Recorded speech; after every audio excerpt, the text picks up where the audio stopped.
तो hello guys, मैं इसलिए magic and muscle season 2 episode 10 की शुरुआत में हम देखते हैं वहाँ पे अपने पूरे साथियों के साथ इनोसेंट जीरो आ जाता है। वो आते से ही अपने मैजिक का यूज करता है। हम देखते कि पूरी जगह पे अंधेरा छा जाता है और पूरी जमीन हिलने लगती है।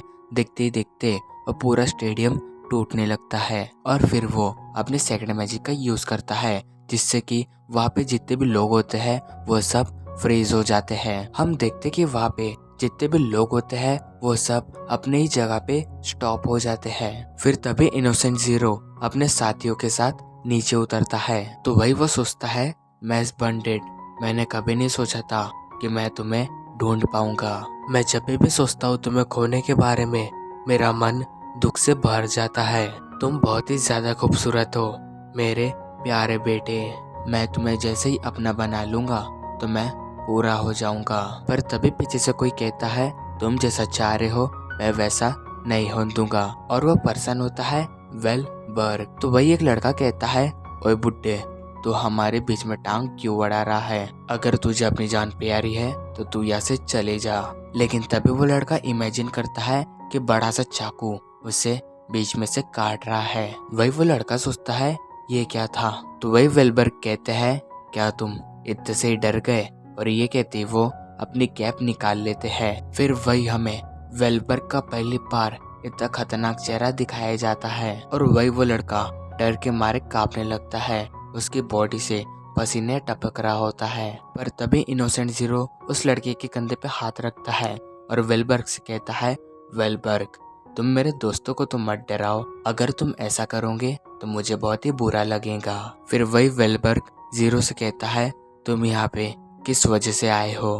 तो जीरो कहता है, मैं यहाँ पे एक रीजन से आया हूँ। मैं ऐसी पावर चाहता हूँ जिससे कि मैं हमेशा ही इसी तरह रहूँ। तो उसकी ये बात सुन के वेलबर्ग कहता है, तुम जो चाहते हो तुम्हें पता है ना, उसके लिए कितने सारे लोगों की जाने जाएंगी। वही जीरो कहता है, मुझे इस सब से फर्क नहीं पड़ता, मुझे बस अमर होना है और इसके लिए मुझे मैच की जरूरत पड़ेगी। लेकिन वही जीरो की ये बातें सुन के वेलबर्ग को बहुत गुस्सा आता है और तभी हमें उनकी दूसरी लाइन खुलती हुई दिखती है। फिर वही वो कहते हैं, अगर तुम्हें मैच चाहिए तो उससे पहले तुम्हें मुझे हराना पड़ेगा। तो वही दूसरी ओर जीरो भी अपनी पावर को एक्टिवेट कर लेता है। हम देखते कि वो अपने मैजिक को यूज करता है जिससे कि वहाँ पे बहुत सारे क्रिएचर आ जाते हैं। तो वही जीरो कहता है, मुझे बस मैच चाहिए और उसके लिए मैं यहाँ पे सारे लोगों को खत्म भी कर सकता हूँ। पर तभी हम देखते कि वेलबर्ग अपने मैजिक को यूज करते हैं जिससे कि वहाँ पे बहुत ही बड़ा ब्लास्ट होता है। लेकिन उसी से वहाँ पे जितने भी लोग होते हैं उन सबको होश आ जाता है। लेकिन वही वो अपने सामने इतने सारे क्रिएचर्स को देख के बहुत ही हैरान हो जाते हैं। तो वही वेलबर्ग कहते हैं, मैं तुम्हें ये सब बाद में समझाऊंगा, उससे पहले तुम यहाँ पे जितने भी लोग हैं उन सबको बचाओ। पर वही डॉट लगातार सवाल पूछे जा रहा होता है, हमें क्या करना है, हमें किसे बचाना है, हम इन्हें कैसे मारे?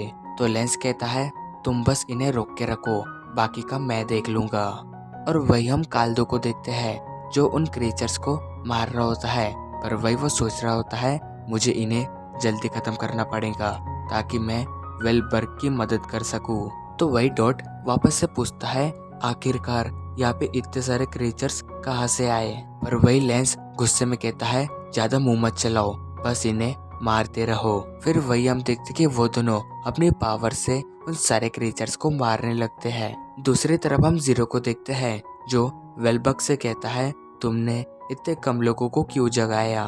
तुम्हें क्या लगता है ये इतने से लोग इतने सारे लोगों को संभाल पाएंगे? लेकिन अगर मैं तुम्हारी जगह रहता तो मैं बाकी सबकी चिंता किए बिना खुद की चिंता करता। तो वही वेलबर्ग कहते हैं, ये जगह बहुत ही अच्छी है, यहाँ पे हमारे को डिस्टर्ब करने वाला कोई नहीं है। तो अब हम बाकी सबको देखते हैं जो जितने क्रिएचर्स को मारते जा रहे होते हैं वहीं पे ही और ज्यादा क्रिएचर्स आते जा रहे होते हैं। पर तभी हम देखते हैं कि उन लोगों के सामने एक बहुत ही बड़ा पिलर आ जाता है जिसके आजू बाजू बहुत ही ज्यादा कांटे होते हैं। तो वही डॉट ये देख के कहता है, ये कितना खतरनाक है, अगर ये हम लोगों पे गिरा तो हम लोग एक ही बार में खत्म हो जाएंगे। पर वही हम देखते कि सारे लोग उन क्रिएचर से लड़ रहे होते हैं लेकिन मैच एक जगह पे ही खड़ा होता है और वहाँ पे जितने भी क्रिएचर्स होते हैं उनमें से एक भी मैस के ऊपर हमला नहीं कर रहा होता। तो डॉट ये देख के कहता है, ओए मैस, एक जगह पे ही खड़े मत रहे, जल्दी से उस टावर के पास जा और देख कि हम उसे कैसे हरा सकते हैं। तो डॉट की ये बात सुन के मैस उस टावर के पास चले जाता है, पर वही हम देखते कि वो टावर बहुत ही ज्यादा बड़ा होता है। तो वही डॉट सोचता है मैस को बहुत ही ध्यान से इस टावर के ऊपर चढ़ना पड़ेगा। मगर तभी हम देखते कि मैस उस टावर के ऊपर एक किक मारता है, जिससे कि वहाँ का एक ब्लॉक हट जाता है। फिर वही मैस लगातार उस टावर पे किक मारने लगता है, जिससे कि वो टावर थोड़ा थोड़ा नीचे आने लगता है। तो अब सेल्वर मैस के सामने आ जाता है एंड वो उससे कहता है, हमारी बहुत दिनों के बाद वापस से मुलाकात हो ही गई। पर वही मैस थोड़ा कंफ्यूज होके कहता है, तुम वही हो ना जो एग्जाम में मेरे साथ बैठे थे। तो मैस की ये बात सुन के सेल्वर को बहुत ही गुस्सा आता है और इसी के साथ हमारा ये एपिसोड एंड होता है।